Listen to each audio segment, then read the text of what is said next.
So you spin, when you spin pizza dough, it kind of flattens out. Yeah. Gets wider in the middle. And so Earth, throughout its life, even when it formed, it was spinning. And it got a little wider at the equator than it does at the poles. So it's not actually a sphere. It's oblate. What are you, fucking stupid?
There are many reasons why I believe the topic of cosmology and a flat Earth matters.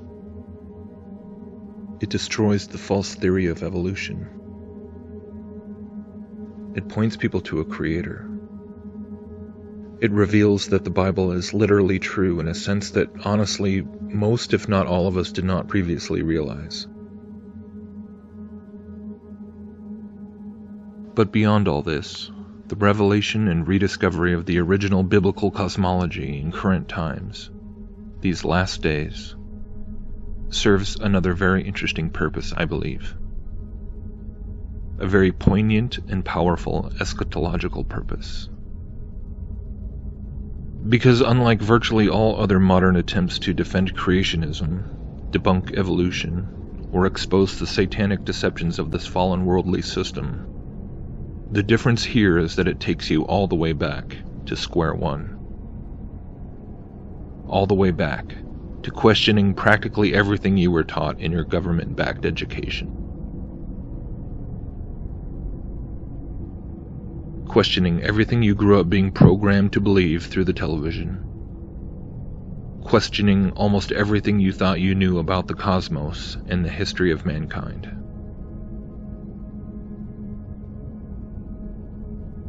But the thing that increasingly fascinates me about the flat Earth issue is how it provokes such a violent reaction in people. Not just people who are atheists and evolutionists, but from Christians.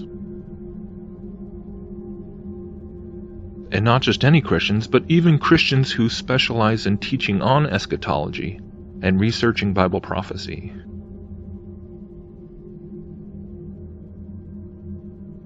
Christian teachers whose entire ministries, whose entire careers basically, have in many regards centered around warning people about the mark of the beast system, which the Bible prophesies about in the book of Revelation, and we can see being rapidly constructed all around us right now. They talk about the mark of the beast, how it might actually be connected to Genesis 6 and have some genetic component, the transhumanist agenda, the alien deception, UFOs, underground government hybrid programs, the technological singularity, artificial intelligence, and on and on and on.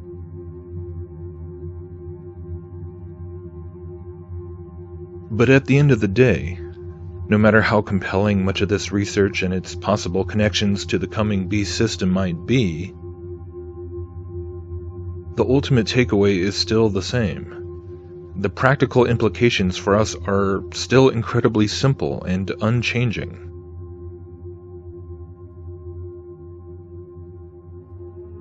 Don't take the mark.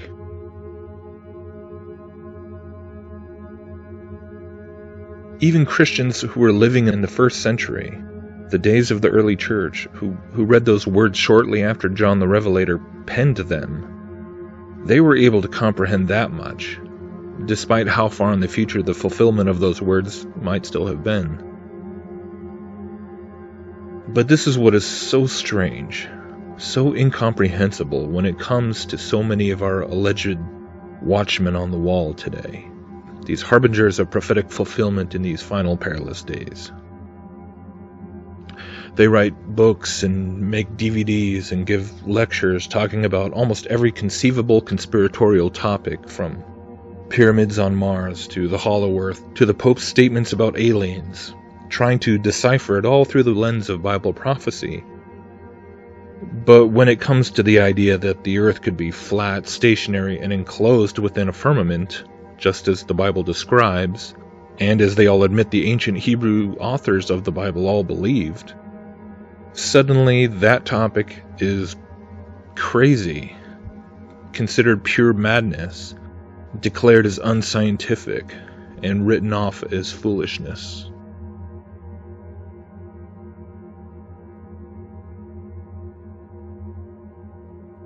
Suddenly, the men and women who supposedly are on the cutting edge of discerning the signs of the times and avoiding the pitfalls of what the Bible calls the Great Deception, they can't fathom the idea that the enemy of men's souls would possibly be able to pull off a lie about something as fundamental as the earth itself or the heavens above.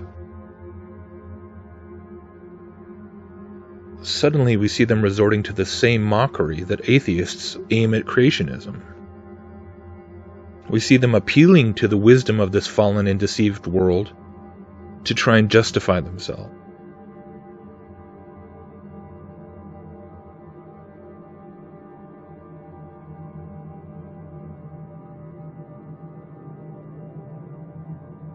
And suddenly, in all of this clamor and division and controversy, we see something being revealed that we did not quite appreciate before.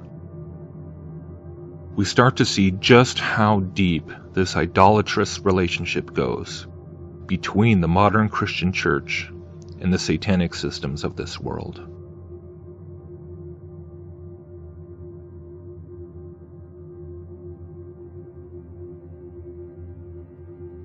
We realize how in so many ways we've continued to try to point to the Bible as the source of inspired truth, but at the same time try to find some way to make it agree with and validated by human wisdom.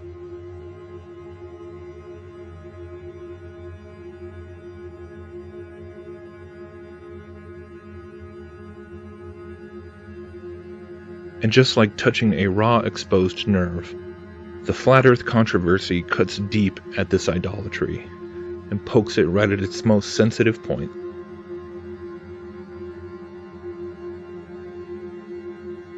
And this is how I see this last day's realization, this end times rediscovery, as being a true gift from above, even if most of the church is too stubborn to accept it. Because truly, if you are too afraid to even honestly investigate something right now, even while the world teaches that it's sheer idiocy, that it's absolutely insane, and something to be ridiculed and scorned, then how on earth do you seriously think you are going to fare when it finally does come time to make the decision to effectively walk away from every luxury of the civilized modern world in order to refuse to take the mark of the beast?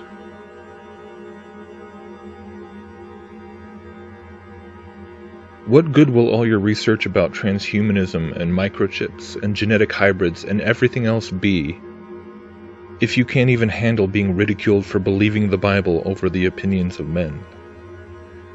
Because when those days finally do come, do you not realize that being mocked or looking stupid in the eyes of the world will be the very least of what you will have to endure in order to not compromise your very soul? Do you not think it will be regarded as the utmost insanity to even consider opting out of the Antichrist's promises of a technological utopia? Do you not think that you will have to resist the pleas of your own family members to just be sensible and do what you need to do to survive? Do you not know that you will face scorn of entire church congregations and pastors who will have chosen to join the system rather than close their doors? Do you not realize that you will have to live by faith in a way that you and I have never really had to do for our entire comfortable modern lives, relying on God alone to provide our basic needs, not knowing where the next meal might come from, not being able to get a paying job, not being able to buy or sell.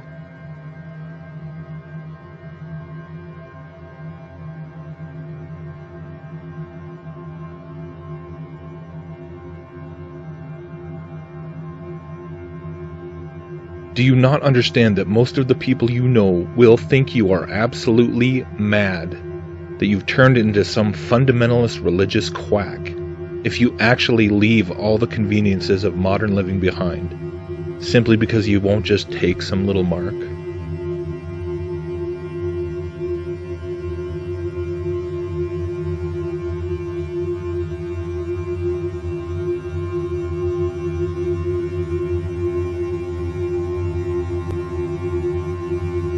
Why do you suppose that you will stand firm in the faith against all the pressures of that system, against all the ridicule, against all the hatred, against being treated like a terrorist and a criminal, even to stand in the face of your life being taken from you if you do not renounce Christ?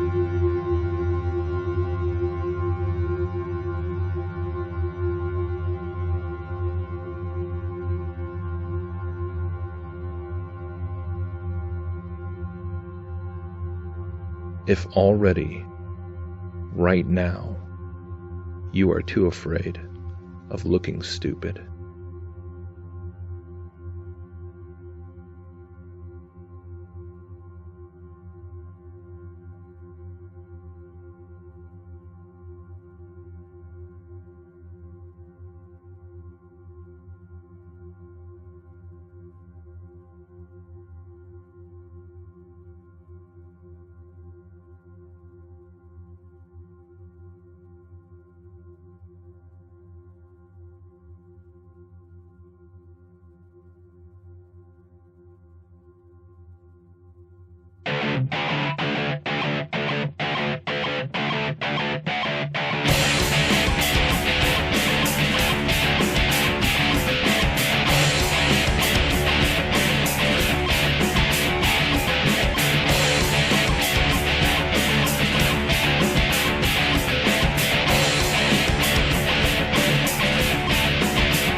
Perhaps we need some outside universal threat. I occasionally think how quickly our differences worldwide would vanish if we were facing an alien threat from outside this world. The generation now alive is privileged to see the birth pangs of the birth of a new civilization.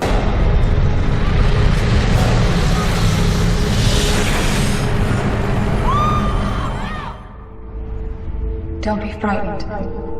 We mean no harm. And today, a group of scientists overseas say that world governments should start preparing an action plan just in case Earth is contacted by aliens. They claim that a branch of the UN should be given responsibility for what they call a supra-Earth affairs and come up with a detailed response for if or when the extraterrestrials arrive. But now the United Nations is getting ready for a contact with aliens from outer space. This is Moslin Othman. She's out of Malaysia. She will be planet Earth's first interstellar diplomat. An incredible story coming out of the Vatican. Listen to this. The senior Vatican scientist said that he would be delighted if we encountered intelligent aliens and would be happy to baptize them. His pronouncement opens up the possibility of space missionaries heading out to the stars to convert aliens to Christianity. Did the Vatican find alien life? You know what? As sensationalistic as that question sounds, it's really not that far off from what we've seen in the news over these last days. UFO encounters here on Earth. But that's exactly what firefighters are now training for. It's the Fire Officer's Guide to Disaster Control and said to be found in firehouses across the U.S. The book covers everything from fires to floods, but it's chapter 13 that takes an unusual twist in firefighting techniques titled Enemy Attack and UFO Potential. It would not be remiss to give some thought to the part that fire departments might play in the event of the unexpected arrival of UFOs in their communities. Or is it enough to warrant a UFO education red alerts? This is something that could really happen in our lifetime. It even asks, how do you treat injured aliens? Are first responders aware of the potential physical injuries?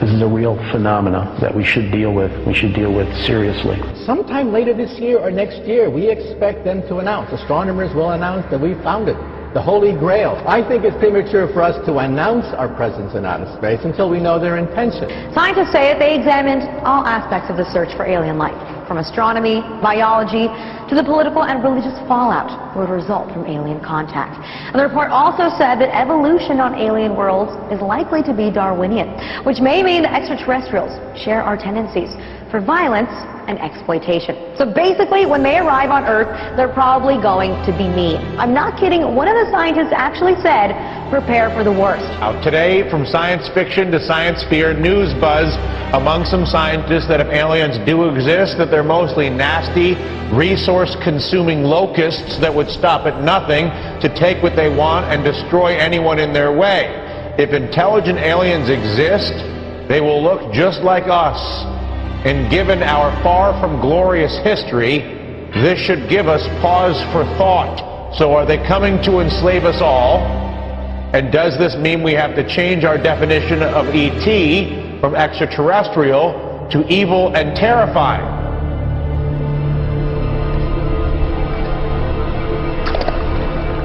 I believe it was extraterrestrial. I now believe it is interdimensional, the phenomenon. In other words, we're looking at so-called spirit beings from another dimension. By equating it to ancient manuscripts where these beings manifested to human beings and what their reactions were, and then comparing it to reactions present day of people who have had encounters, and the similarities are striking.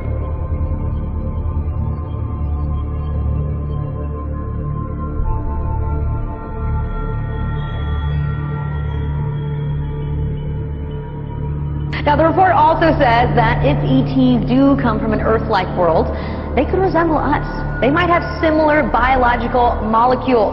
So, hey, that could expand the dating pool. But on the chance that there are aliens out there, which I totally believe there are, I'm going to be with the scientists on this one and say, let's get prepared.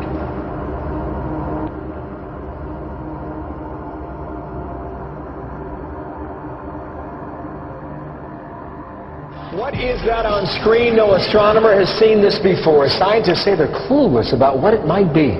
Back on the screen, what is it? We don't know. We are stumped. Scientists around the world are saying, what the heck is this object? It doesn't fit any of the profiles of the usual suspects. That's the problem. Usual suspects are comet, meteor, stars, galaxies, planets. How about some sort of alien dealio? You buy into that? Well, you know, the object is about the size of the Rose Bowl Stadium. So it's too small to be a planet or a star or a galaxy. And it's not a comet. There's no gas in the tail of that comet. It's not a meteor because it's not inside the Earth's atmosphere. So what is it? We're scratching our head. The only thing we can think of at the present time is a once-in-a-lifetime event, the collision of two asteroids in space. We've never seen that before. That's right. A month ago, we spot this little speck doing all sorts of shenanigans that it shouldn't be doing. The Hubble Space Telescope zooms in on it, and our jaws hit the floor. At that point, we're saying... Now, it's called the P/2010 A2. And you say that's short for... We are clueless. But on the chance that there are aliens out there, which I totally believe there are, I'm going to be with the scientists on this one and say, let's get prepared. Greetings, citizens of Earth. My people have developed technologies which allow us to throw off our physical forms and travel great distances in the blink of an eye. We are in dialogue with your leaders to help the human race survive its infancy, for we believe in you. We are helping your scientists find cures for diseases which afflict your bodies, and helping you to preserve your planet's most precious resources. Many among us wage peace, and one day, with our help, war may be a thing of the past. Our army is 1 billion strong and growing.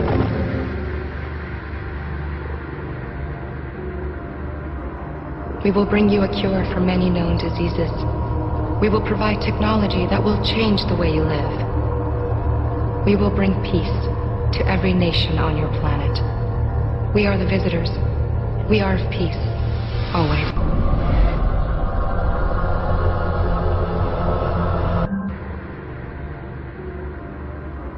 Perhaps we need some outside universal threat. I occasionally think how quickly our differences worldwide would vanish if we were facing an alien threat from outside this world.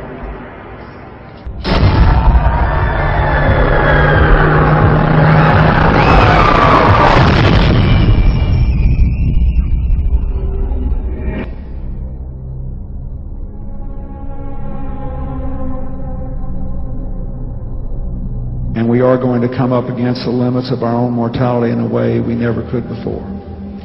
And a lot of the things that happen, good and bad, will be stranger than anything ever written in science fiction.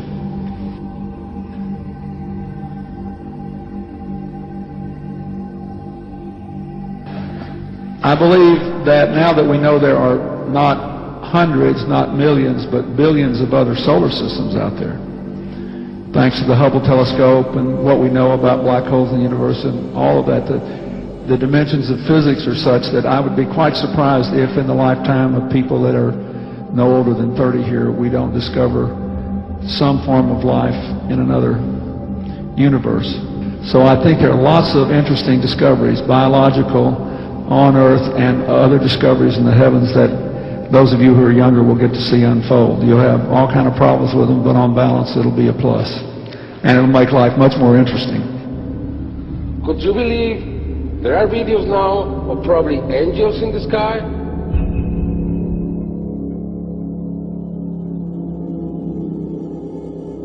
These events are becoming more and more frequent. People are noticing them more and more.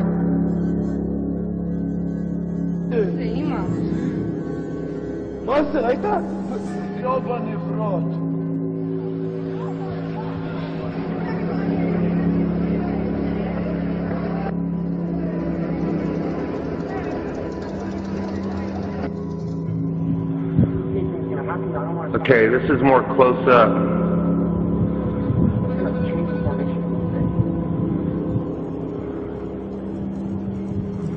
What the heck is that? I know. We came from Roswell.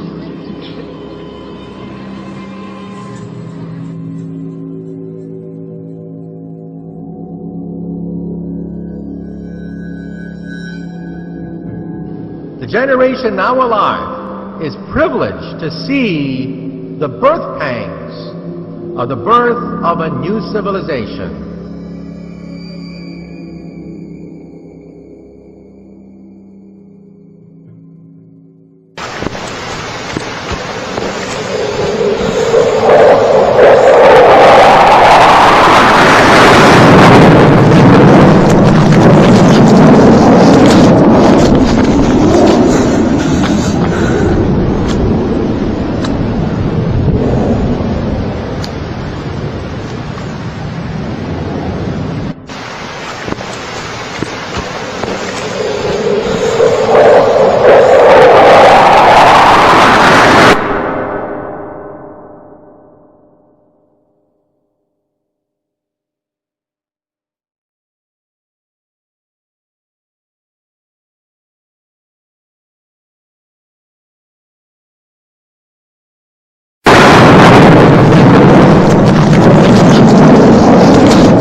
People trust you. For decades have valued you. Well, I think that's because people value the truth. Right, but don't you think your discovery was just too dangerous to share with the world? Look, this has been my life's work for over 40 years. There's nothing willy-nilly here. After much discussion, much debate, we all came to the same conclusion. Which is? Which is, once you explore all scientific possibilities, and you come to consensus, how can you keep a discovery so vital to our existence a secret? And that discovery, you proved the existence of an afterlife. I prefer to call it a new plane of existence. Look, I can't comment on terminology like soul and heaven and afterlife, but what I can say with scientific certainty is that once the body dies, some part of our consciousness leaves us and travels to a new plane. Your machine was able to capture brain wavelengths on a subatomic level, leaving the body after death. Is that? That's correct. Where do those wavelengths go? My point is, a new plane of existence is out there. Yes, that is no longer in dispute, but you can't tell us what that is exactly.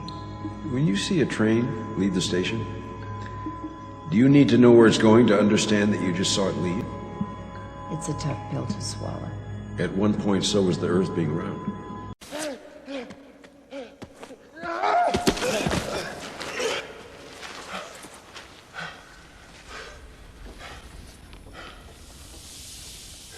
Bitch.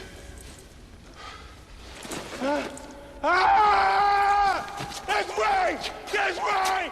Get up! Get up! That's what you get! Look at you! Ship all banged up!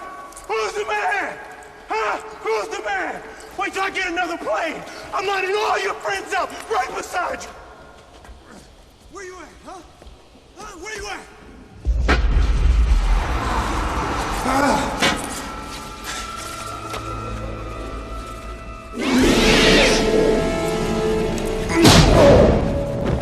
Welcome to Earth.